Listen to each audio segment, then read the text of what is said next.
Di sini, gua akan ajarin kalian gimana caranya seorang trader dan investor yang hebat itu bisa ngelihat sebuah outcome masa depan by probabilitas. Jadi kita ngelihat gimana caranya trading ya, itu benar-benar pakai probabilitas. Bukan cuma sekedar pakai feeling, bukan cuma sekedar dengar omongan orang, atau cuma pakai perasaan aja. Tapi kita pakai logic dan kita pakai probabilitas. Pemikiran probabilistik itu adalah menganalisa suatu kejadian di masa depan, kemungkinannya itu berapa sebenarnya untuk terjadi. Karena kita tahu ya, melihat masa depannya, kita kan bukan dukun, kita nggak bisa nerawang dan kita nggak bisa tahu masa depan. Tapi kita bisa kira-kira masa depan mana yang kemungkinan akan terjadi dan kita lihat probabilistiknya berapa. Jadi cara untuk melihat masa depan ini yang gue lakukan adalah dengan melihat semua kemungkinan yang mungkin terjadi. Jadi ini mungkin mirip kalau kalian pernah nonton film ya, ini Doctor Strange gitu, dia bisa ngelihat banyak kan universe-nya. Ini yang kita lakukan di saat kita mau masuk dalam suatu tesis trading atau tesis investasi. Nah maksudnya apa? Di sini gue akan langsung praktekin untuk kasih beberapa chart ya, yang kalian bisa lihat pandangan gue terhadap harga Ethereum saat ini. Jadi gue kasih contoh cara gue masuk ke dalam sebuah trade dan cara gue berpikir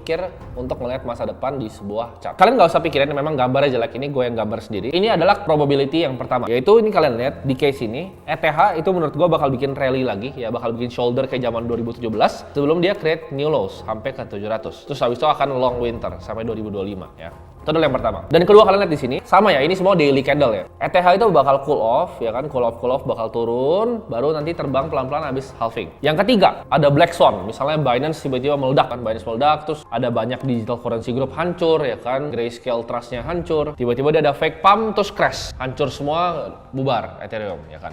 Yang ketiga. Yang keempat, tiba-tiba Federal Reserve bilang, oh gue nggak jadi naikin interest rate sampai Maret, ya kita pivot semuanya, kita print uang lagi. Just nggak mungkin sebenarnya, atau probabilitasnya kecil. Lalu ETH akan turun sedikit dan dia akan rally langsung terbang ke atas, bikin next super cycle. Nah ini gue lihat ada 4 nih kemungkinannya. Sekarang kita lihat nih dari 4 kemungkinan ini, mana sih yang kemungkinan terjadinya lebih banyak. Itu kan ada beberapa skenario ya, dan gue sebenarnya skenario ini banyak banget, nggak mungkin cuma 4 ya. Kalau misalnya kayak Dr. Strange dia lihat 1000 gitu, tapi yang menurut gue paling kemungkinan terjadi ini cuma 4 ini. Mungkin ada skenario kayak dia sideways terus-terusan gitu dan nggak pernah berhenti, tapi menurut gue itu nggak akan terjadi dan ngapain dibahas juga. Jadi dari 4 skenario yang gue baru sebut, probabilistic thinking yang bisa dilakuin tuh apa? Ini gue akan kasih gambaran sederhana ya. Menurut gue, case yang pertama dia bikin shoulder lagi kayak 2017 dan dia turun, itu ada kemungkinan 46%. Dan probabilitas yang kedua, di mana dia akan cool off dulu, terus baru naik pas halving, itu ada juga 46%. Dan kita lihat chart yang ketiga, case ketiga, itu ada kemungkinan 4% terjadi, black swan, hancur semua. Dan case keempat,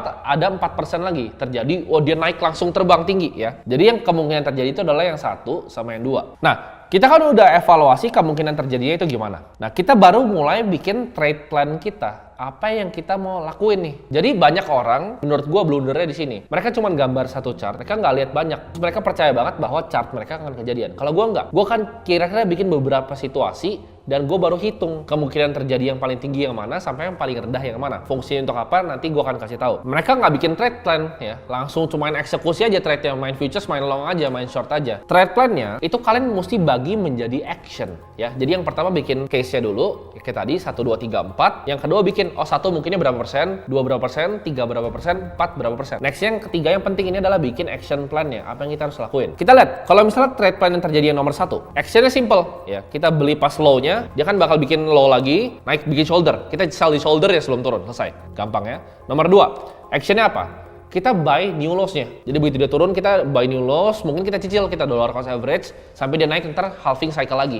Itu yang kedua. Yang ketiga, kita pasti sell semua, ya kan? Mungkin kita tergoda untuk beli, habis itu kita cut loss ya. Mungkin kita cut loss 20-30%, kita sell semua, karena udah pasti ke nol. Kalau case yang ketiga, 4% itu kita mungkin rugi duit. Dan yang keempat, kan dia naik, tapi unlikely ya.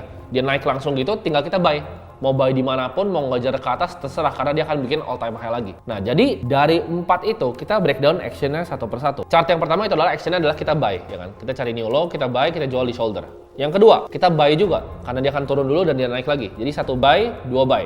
3, kita jualan, kita cut loss. Keempat, kita buy. Jadi dari 4 ini aja, ya, 46%, 46%, 4%. Jadi 96% itu lebih baik kalau kita buy Ethereum. Jadi kemungkinan kita ruginya atau kita jual di cut loss itu menurut gue cuma 4%. 96% itu adalah kemungkinan kita untung dengan melakukan action buy di Ethereum. Jadi kalau misalnya kita lihat pakai harganya ya, skenario 1 gue akan breakdown gini. 46% kemungkinan kalau kita beli di 700 ya kan, dia turun ke 700 dan kita jual di shoulder di 2000. Itu udah cuan. Skenario 2, 46% kemungkinan kita beli di 700 Kita average itu 700, 800, 850, 1000, 1200 sampai dia naik ke 4000 lagi super cycle next-nya. Skenario yang ketiga ya. 4% kemungkinan kita jual semua barang kita di 500. Kita lihat oh buynya hancur, kita jual semua di 500 ya. Jadi kita beli di 700, jual di 500, kita cut loss ya. Sekitar 20-30%. Nah, skenario yang keempat, kita beli di harga berapapun. Mau 1100, 1200, 1300, hajar aja terus sampai dia naik ke berapapun itu. Jadi dari skenario ini lebih baik kita sebenarnya membeli ya di harga 700. Karena opsinya adalah 96% kita akan dapat untung gitu. Pertanyaan kalian mungkin gimana caranya gue bisa dapat gambaran skenario tersebut? Kita tahu bahwa memang data historis itu nggak membuktikan kita bisa lihat masa depan, tapi Mark Twain pernah bilang history itu pasti bisa rhyme ya. Jadi kita bisa lihat patternnya dalam historical pattern. Caranya gimana untuk bisa melihat skenario itu? Adalah dengan pengalaman, dengan kalian sering ngeliatin market. Jadi kalian mungkin udah sering analisa dari siklus 2017, 2020, 2024 nanti ya. Jadi kalian pahami dan kalian lihat siklusnya secara detail. Dengan sering ngeliatin market, gue percaya bahwa kalian pasti akan jadi lebih jago dalam mantau market, dalam melihat apa yang sedang terjadi di market. Kalau kalian habis dengerin ini suka bingung, kenapa jarang untung di kripto? Karena kalian masuk ke kripto nggak dalam pemikiran ini, jadi nggak probabilistis pikirnya. Cuma mikir, oke, gue beli ini, gue jual ini, gue beli ini, gue jual ini. Nggak, jangan. Tapi kalian lihat kayak tadi ya. Jadi kalau mungkin gue rangkum semuanya, pertama kalian bikin case-nya dulu. Bikin 4, bikin 5, bikin 6, terserah kalian. Lalu kalian bikin tuh presentasinya, kemungkinan terjadi berapa. Habis itu cari action plan-nya. Apakah ini buy, apakah ini sell, apakah ini buy, apakah ini beli long di futures, apakah ini beli short di futures. Nah, cari yang paling banyak tuh. Kalau misalnya lebih dari 70% itu action-nya buy, ya beli gitu. Di harga yang kalian udah tentuin tadi. Yang paling penting dalam kita menjadi seorang trader atau investor adalah kita mengambil keputusan tuh secara rasional dengan data dan bukan berdasarkan emosi.